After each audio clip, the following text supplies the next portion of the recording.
ಇವತ್ತಿನ ಈ ಒಂದು ಕಾರ್ಯಕ್ರಮ ಬಹುಶಃ ಒಂದು ಅದ್ಭುತವಾದಂಥ ಕಾರ್ಯಕ್ರಮವನ್ನು ನೀವೆಲ್ಲ ಸೇರಿ ಮಾಡಿದ್ದೀರಿ. ವೇದಿಕೆ ಮೇಲೆ ನಮ್ಮ ರಾಷ್ಟ್ರೀಯ ಅಧ್ಯಕ್ಷರು ಇದೀಗ ತಾನೇ ನಿಮ್ಮೆಲ್ಲರನ್ನು ಉದ್ದೇಶಿಸಿ ಮಾತನಾಡಿದ್ದಾರೆ. ಅದೇ ರೀತಿಯಲ್ಲಿ ನಿಖಿಲ್ ಕುಮಾರಸ್ವಾಮಿ ಅವರು ಸಹ ಬೆಂಗಳೂರು ನಗರದಲ್ಲಿ ಹಿಂದೆ ನಡೆದಂಥ ಒಂದು ಅಭಿವೃದ್ಧಿ ಕಾರ್ಯಕ್ರಮಗಳಿರ್ಬೋದು, ಜನತಾದಳದಿಂದ, ಸನ್ಮಾನ್ಯ ದೇವೇಗೌಡರಿಂದ, ಹಾಗೂ ಈಗಿನ ಒಂದು ಅಕ್ರಮಗಳೇನಿದ್ದಾವೆ ಸುದೀರ್ಘವಾಗಿ ಎಲ್ಲ ವಿಷಯವನ್ನು ಪ್ರಸ್ತಾಪ ಮಾಡಿದ್ದಾರೆ. ನನ್ನ ಎಲ್ಲ ವೇದಿಕೆ ಮೇಲೆ ಉಪಸ್ಥಿತಕ್ಕಂಥ ಬೆಂಗಳೂರು ನಗರದ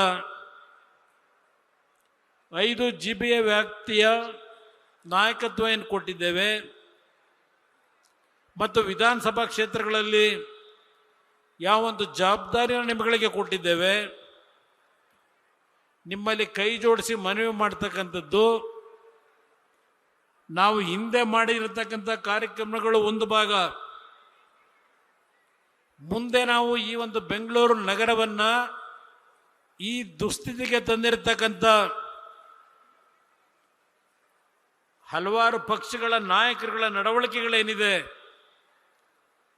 ಇದನ್ನು ಸರಿಪಡಿಸಲಿಕ್ಕೆ, ಬೆಂಗಳೂರು ನಗರದ ಸಮಸ್ಯೆಗಳಿಗೆ ಪರಿಹಾರ ಜಾತ್ಯತೀತ ಜನತಾದಳ ಅನಿವಾರ್ಯ ಅಂತಕ್ಕಂಥ ವಿಷಯವನ್ನ ಮನೆ ಮನೆಗೆ ಮುಟ್ಟಿಸ್ತಕ್ಕಂಥ ಕೆಲಸವನ್ನ ನಮ್ಮ ಕಾರ್ಯಕರ್ತರು ನೀವು ಮಾಡಿದರೆ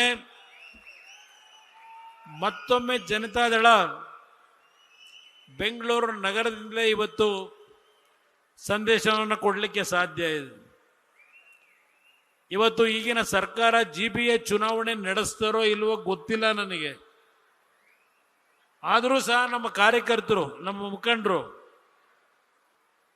25ನೇ ಬೆಳ್ಳಿ ಹಬ್ಬದ ಒಂದು ಸುಸಂದರ್ಭ ಮತ್ತು ಮುಂದಿನ GBA ಚುನಾವಣೆಗೆ ನಾವು ಸದೃಢವಾಗಬೇಕು ಅಂತ ಹೇಳಿ ಇವತ್ತು ಇಷ್ಟೊಂದು ಯಶಸ್ವಿಯಾಗಿ ಕಾರ್ಯಕ್ರಮ ಏನು ಮಾಡಿದ್ದೀರಿ, ನಾನು ನಿಮ್ಮಗಳ ಗಮನಕ್ಕೆ ತರತಕ್ಕಂಥದ್ದು, ಅದರ ಜೊತೆಗೆ ನನ್ನ ಮಾಧ್ಯಮದ ಸ್ನೇಹಿತರಿದ್ದೀರಿ, ನಿಮ್ಮ ಮುಖಾಂತರ ಬೆಂಗಳೂರು ನಗರದ ನಾಗರಿಕರಿಗೆ ನಾನು ಮನವಿ ಮಾಡ್ತಕ್ಕಂಥದ್ದು,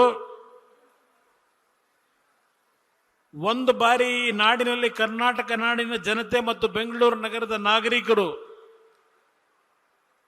ಒಂದು ಅವಕಾಶವನ್ನು ಜಾತ್ಯತೀತ ಜನತಾದಳಕ್ಕೆ ನನ್ನ ನೇತೃತ್ವದಲ್ಲಿ ನೀವು ನೀಡಿ ಈ ಬೆಂಗಳೂರು ನಗರದ ಅಭಿವೃದ್ಧಿ ಅಷ್ಟೇ ಅಲ್ಲ, ಈ ನಾಡಿಗೆ ಆಗಿರ್ತಕ್ಕಂಥ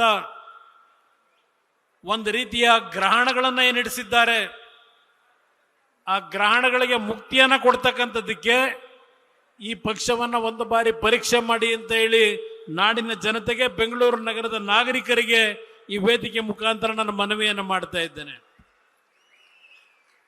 ನಾನು 2 ಬಾರಿ ಮುಖ್ಯಮಂತ್ರಿ ಆಗಿದ್ದು ನಾಡಿನ 6.5 ಕೋಟಿ ಜನತೆ ಸಂಪೂರ್ಣ ಆಶೀರ್ವಾದ ಮಾಡಿ ಸ್ವತಂತ್ರವಾದ ಸರ್ಕಾರವನ್ನು ನಾನು ನಡೆಸಲಿಲ್ಲ, ಇನ್ನೊಬ್ಬರ ಹಂಗಿನಲ್ಲಿ ನಾನು ಸರ್ಕಾರ ನಡೆಸಿದೆ. 2006-7 ಬೆಂಗಳೂರು ನಗರದ ನಾಗರಿಕರಿಗೆ ಮನವಿ ಮಾಡ್ತೇನೆ, ನನ್ನ ಕಾರ್ಯಕರ್ತರಿಗೆ ನೆನಪಿಸ್ಕೊಡ್ತೇನೆ. ಇವತ್ತು ಯಾವೊಂದು ಮೆಟ್ರೋ ರೈಲಿನ ವ್ಯವಸ್ಥೆಗಳು ಈ ನಗರದಲ್ಲಿ ಈ ಮಟ್ಟಕ್ಕೆ ಆಗಬೇಕಾದರೆ ನೀವು ಬೆಳೆಸಿರ್ತಕ್ಕಂಥ ನಿಮ್ಮ ಮನೆಯ ಮಗನೋ ಅಣ್ಣನೋ ತಮ್ಮನೋ ಅಂತಕ್ಕಂಥ ಪ್ರೀತಿಯನ್ನು ಕೊಟ್ಟಿದ್ದೀರಿ. ಇದೇ ಕುಮಾರಸ್ವಾಮಿ ಮೊದಲನೆಯ 19 ಕಿಲೋಮೀಟರ್ಗೆ ಮನಮೋಹನ್ ಸಿಂಗ್ ಅವರನ್ನ ಆಹ್ವಾನ ನೀಡಿ ಕಾರ್ಯಕ್ರಮಕ್ಕೆ ಶಂಕುಸ್ಥಾಪನೆಯನ್ನು ನೆರವೇರಿಸಿದ್ದು, ಏನು ತಿಳಿದೆ ಮೊದಲನೇ ಬಾರಿಗೆ ಶಾಸಕನಾಗಿ ಮುಖ್ಯಮಂತ್ರಿಯಾಗಿ ಅವತ್ತು ಕಾರ್ಯಕ್ರಮವನ್ನು ಪ್ರಾರಂಭ ಮಾಡಿದ್ದು. ಬೆಂಗಳೂರು ನಗರದ ಹಲವಾರು ಫ್ಲೈಓವರ್ಗಳು, ಹಲವಾರು ರೀತಿಯ ಒಂದು ಟನಲ್ ರೋಡ್ಗಳನ್ನು ಮಾಡ್ತಕ್ಕಂಥ ನಿರ್ಧಾರ ಅವತ್ತು ಮಾಡಿದ್ದೆ. ಇವತ್ತು ಸುಮಾರು 17 ವರ್ಷ ಆಗಿದೆ. ಈಗಿನ ಸರ್ಕಾರ ಟನಲ್ ರೋಡಿನ ಬಗ್ಗೆ ಕನವರಿಕೆ ಈಗ ಮಾಡ್ತಾ ಇದ್ದಾರೆ. ನಾನು ಅಂದೇ ಒಂದು ಕೊರಿಯಾ ಕಂಪನಿಗೆ ಒಂದು ಆದೇಶ ಮಾಡಿ ಮೀನ್ ಸ್ಕ್ವೇರ್ನಿಂದ ನಮ್ಮ ಹೆಬ್ಬಾಳದ ಫ್ಲೈಓವರ್ವರೆಗೆ 4 ಪಥದ ಟನಲ್ ರೋಡ್ನ ಮಾಡ್ತಕ್ಕಂಥ ನಿರ್ಧಾರ ಮಾಡಿ ಟೆಂಡರ್ ಪ್ರಕ್ರಿಯೆಗಳನ್ನು ಮುಗಿಸಿದ್ದೆ. ನಂತರ ಬಂದಂಥವ್ರು ಮಾಡಲಿಲ್ಲ.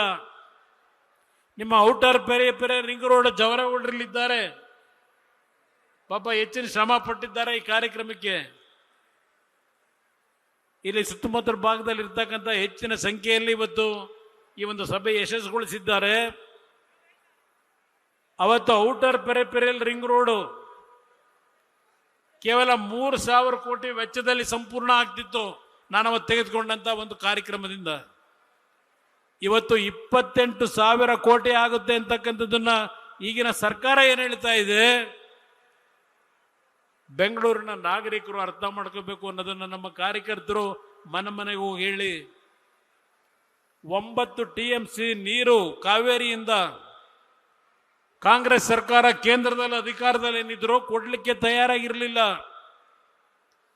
ದೇವೇಗೌಡರನ್ನ ಪ್ರಧಾನಮಂತ್ರಿ ಮಾಡಿ ಕನ್ನಡಿಗರು ಏನು ಕಳಿಸಿದ್ರು, 9 TMC ನೀರನ್ನ ಕೊಟ್ಟ ಪ್ರತಿಫಲ ನಿಖಿಲ್ ಕುಮಾರಸ್ವಾಮಿ ಅವರಿಗೆ ಹೇಳ್ತಾ ಇದ್ದಲ್ಲ 4ನೇ ಅಂತ.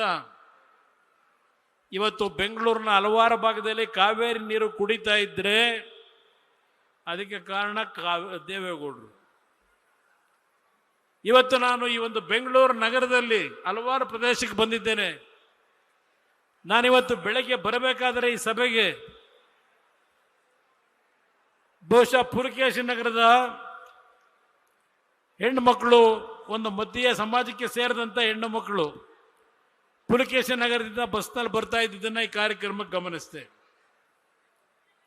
ಆ ಭಾಗದಲ್ಲಿ ಇರ್ತಕ್ಕಂಥ ಆ ಜನರ ಕಷ್ಟಗಳೇನಿದೆ ಬರೀ ಒಂದು ಉದಾಹರಣೆ ಕೊಡ್ತಾ ಇದ್ದೇನೆ.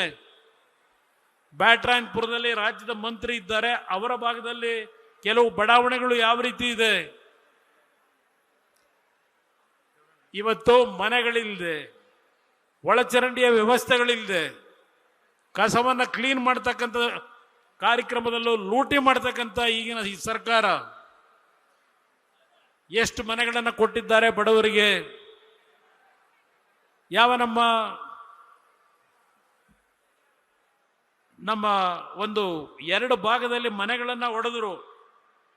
ಒಂದು ಕೋಗಿಲ ಗ್ರಾಮ, ಇನ್ನೊಂದು ನಮ್ಮ ಹಳೆ ಭಾಗ, ನಾನು ಬರ್ತಾ ಇದ್ದೆ ಆಗ ತಣಿಸಂದ್ರ ಭಾಗದಲ್ಲೂ ಮನೆಗಳನ್ನು ಏಕಾಏಕಿ ಒಡೆದರು. ಅವರು ಒಡೆದಂತ ಮನೆಗಳು ಯಾವ ಅಕ್ರಮಗಳ ಮುಖಾಂತರ ಸುಳ್ಳು ದಾಖಲೆಗಳನ್ನು ಸೃಷ್ಟಿ ಮಾಡಿ ದೊಡ್ಡ ದೊಡ್ಡ ಬಿಲ್ಡಿಂಗ್ಗಳು ಕಟ್ಟಿದ್ದಾರಲ್ಲ ಅದನ್ನ ಅವರು ಹೊಡೆಯಲ್ಲ.